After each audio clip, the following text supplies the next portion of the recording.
स्नातक तृतीय वर्ष कक्षा में सभी संस्कृत विद्यार्थियों का हार्दिक स्वागत है। क्रमशः हम कठोपनिषद का अध्ययन करते आ रहे हैं, जिसके प्रथम अध्याय की प्रथम वल्लरी का क्रमशः हमने थोड़ा अध्ययन किया है। उसी क्रम में हम आगे बढ़ते हैं। स्क्रीन पर जैसा कि आप देख रहे हैं, श्लोक संख्या 6।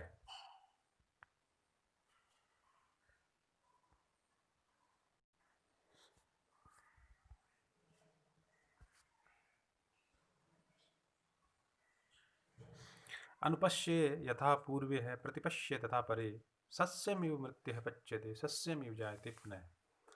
प्रस्तुत श्लोक में जब नचिकेता के मरण संबंधी घटना का उल्लेख हुआ, जब उसके पिता ने ये कहा कि तुम्हें मृत्यु को प्रदान करता हूँ, तब ये एक दार्शनिक बात सामने आती है कि मनुष्य का जो जन्म और मृत्यु है वो सब विधाता के हाथ में है। वो एक फसल के समान पैदा होता है, पकता है और नष्ट हो जाता है। इसी बात का इसी श्लोक में संकेत किया गया है कि अनुपश्ये यथा पूर्वे है प्रतिपश्ये तथा परे, सस्यमिव मृत्युः पच्यते सस्यमिव जायते पुनः।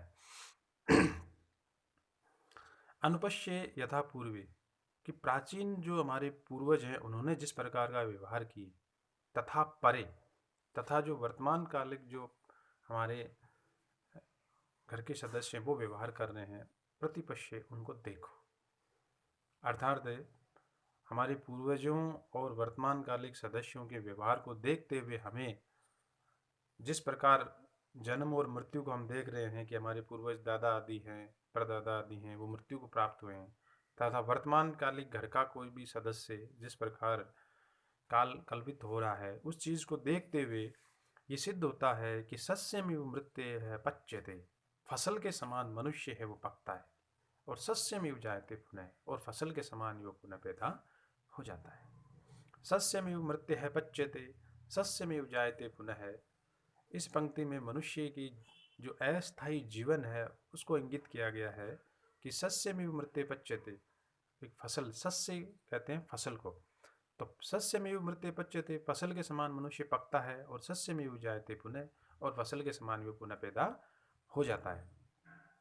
तो अनुपश्ये यथा पूर्वे है प्रतिपश्ये तथा परे, हमारे पूर्वज और वर्तमान सदस्यों के व्यवहारों को देखते हुए सिद्ध होता है कि सस्यमिव मृत्युः पच्यते, फसल के समान मनुष्य पकता है, और सस्यमिव जायते पुनः, और एक फसल के समान ही वो पुनः पैदा होता है। हमारा जो अगला श्लोक है, आशा प्रतीक्षे संगतम सुनृताम च इष्टापूर्तेः पुत्र पशुनश्च सर्वान् एतद् वृङ्कतेः पुरुषस्य अल्पमेधसो यस्य अनशनन वसति ब्राह्मणो गृहे। प्रस्तुत श्लोक में, प्रस्तुत मंत्र में अतिथि की हमें किस प्रकार सेवा करनी चाहिए या नहीं करने से हमें किस प्रकार की हानि होती है, ये सारी चीज़ें प्रस्तुत श्लोक में हमें बताई गई है कि आशा प्रतीक्षे संगतम सुनृताम च।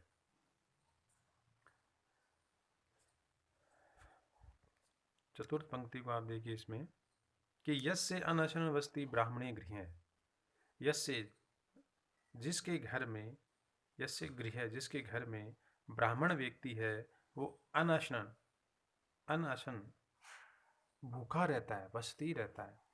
जिस व्यक्ति के घर में अतिथि भूखा रहता है, इस लाइन का अर्थ हुआ जिस व्यक्ति के घर में मनुष्य भूखा रहता है, उस मनुष्य का आशा प्रतीक्षे संगतम सुनृताम च, आशा रूपी फल जिसकी भविष्य में आशा है, प्रतीक्षा पूर्व कर्मों के फल, संगति का फल, और सुनृताम अच्छी वाणी का फल, तथा इष्ट पूर्त, इष्ट कर्म, इष्ट कर्म का मतलब होता है जैसे यज्ञ आदि करना, और पूर्त कर्म का मतलब होता है जैसे को धर्मशाला आदि बनाना, तथा पुत्र पशु सर्वान सब कुछ अल्पमेध सो, उस अल्पमेधा पुरुष का नष्ट हो जाता है।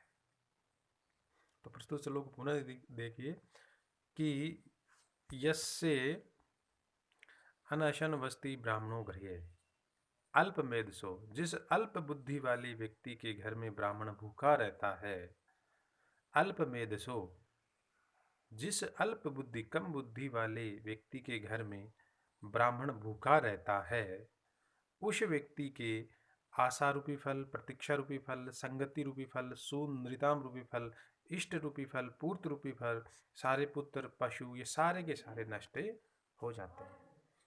तो यदि अतिथि, शास्त्रों में कहा गया अतिथि देवो भव, अतिथि वो देवता के रूप में होते हैं। यदि वही अतिथि किसी कम बुद्धि वाले व्यक्ति के घर में अगर भूखा रहता है, वही व्यक्ति किसी कम बुद्धि वाले व्यक्ति के घर में यदि कोई ब्राह्मण भूखा रहता है, तो आशा रूपी फल, प्रतीक्षा रूपी फल, संगत, सुंदरिताम, इष्ट, पूर्त, सारे पुत्र, पशु, ये सब कुछ नष्ट हो जाते हैं। तो प्रस्तुत श्लोक को पुनः एक बार देखिए, महत्वपूर्ण श्लोक है कि अल्पमेधसो, किसी कम बुद्धि वाले व्यक्ति के, यस्य अनशनवसति ब्राह्मणों करें, कोई ब्राह्मण व्यक्ति अगर घर में भूखा रहता है, तो उस अल्प बुद्धि वाले व्यक्ति के सारे के सारे फल, आशा रूपी फल, प्रतीक्षा रूपी फल, संगत रूपी फल, वाणी रूपी फल, इष्ट रूपी फल, पूर्त रूपी फल, पुत्र, पशु, ये सारे के सारे वृंगते नष्ट हो जाते हैं।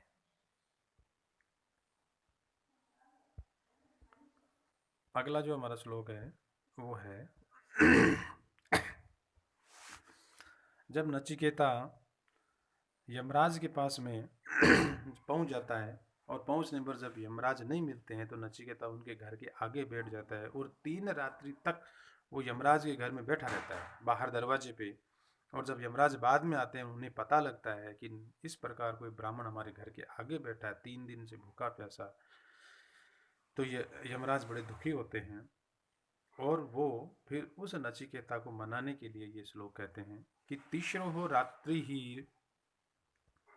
तीसरो रात्रि वात्सित गृह में अनशन ब्राह्मण अतिथि हिर्मश्ये नमस्ते तु बृहन् स्वस्ति में अस्तु तस्मात् प्रति 3 वरान वृणीष्व।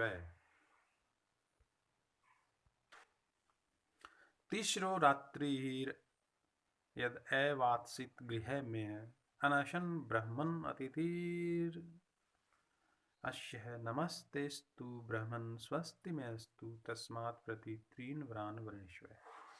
यमराज कहते हैं कि ब्राह्मण, हे ब्राह्मण, नमस्ते, तुम्हें नमस्कार है। स्वस्ति में अस्तु, मेरा कल्याण करो, मेरा कल्याण हो। कि तीसरो रात्रि अवात्सित गृह में है अनशन, आप भूखे प्यासे 3 रात्रि तक मेरे घर के बाहर रहें, इसलिए मुझे क्षमा करते हुए आपके लिए 3 वरान वृणीष्व, 3 वरदान मैं प्रदान करता हूँ, मुझे क्षमा करें, उसके फलस्वरूप मैं आपको 3 वरदान प्रदान करता हूँ। प्रस्तुत श्लोक में यमराज नचिकेता जब 3 रात्रि तक यमराज के घर में रहे और भूखे प्यासे रहे, तो यमराज उस अपने पाप तुल्य कर्म के फल स्वरूप 3 वरदान देने के लिए कहते हैं। तो प्रस्तुत श्लोक का अर्थ है, यमराज कह रहे हैं कि हे ब्राह्मण, नमस्ते, तुम्हें नमस्कार हैं, स्वस्ति में अस्तु, मेरा कल्याण करो, कि आप तीसरो रात्रि अवात्सित गृह में, आप 3 रात्रि तक मेरे घर में भूखे प्यासे रहे, इसके फलस्वरूप, इसके बदले 3 वरान वृणीष्व, आप 3 वरदान प्राप्त करें। इस प्रकार हमने आज यहाँ तक अध्ययन किया। क्रमशः हम आगे अध्ययन करेंगे। बहुत बहुत धन्यवाद।